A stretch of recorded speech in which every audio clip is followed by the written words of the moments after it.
Another crucial dimension of aging as malnutrition is the accumulation of advanced glycation end products, AGEs, harmful compounds formed when sugars react with proteins or lipids. These irreversible crosslinks stiffen tissues, impair enzymes, and disrupt receptor signaling, contributing to vascular stiffness, kidney dysfunction, cataracts, and neurodegeneration, all classic signs of aging. Yet what is often misunderstood is that excessive glycation is neither inevitable nor purely genetically programmed. Rather, it reflects chronic exposure to high blood sugar levels and a parallel deficiency in protective nutrients that counteract glycation reactions. High intake of refined carbohydrates and sugary foods drives frequent spikes in blood glucose, dramatically increasing the rate of glycation reactions. This dietary pattern leads to the formation of reactive carbonyl intermediates that attack proteins, forming AGEs that progressively damage tissues.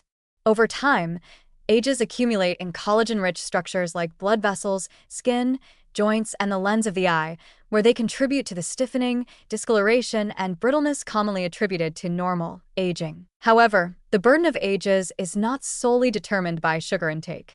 Our bodies possess built-in defense systems against glycation, and these depend critically on micronutrients such as zinc and pyridoxamine, a form of vitamin B6.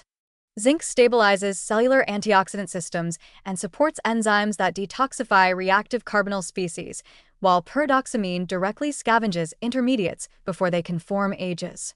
Unfortunately, deficiencies in these key nutrients, widespread in diets dominated by refined foods, leave the body defenseless against glycation stress.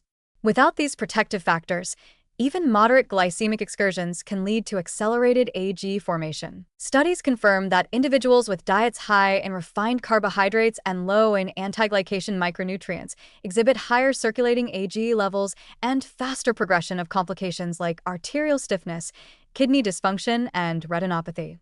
By contrast, populations consuming balanced diets rich in whole foods, low glycemic carbohydrates, and protective micronutrients maintain lower AG burdens and show delayed onset of aging-related tissue dysfunctions. Most importantly, interventions that improve glycemic control, such as replacing refined carbohydrates with fiber-rich whole grains and vegetables, consistently reduce AG accumulation.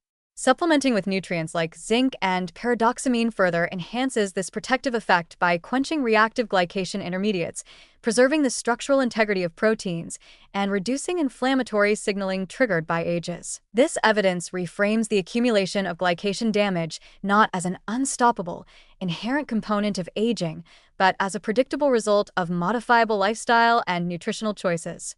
The fact that improving dietary patterns and replenishing anti-glycation nutrients can meaningfully lower AG levels underscores that the cellular aging seen in glycated tissues is more accurately described as the outcome of poor glycemic nutrition than a predetermined biological process. Ultimately, recognizing advanced glycation as a preventable and reversible process, one tightly linked to lifelong nutritional and dietary habits, adds yet another powerful layer to the thesis that aging reflects chronic malnutrition rather than intrinsic disease.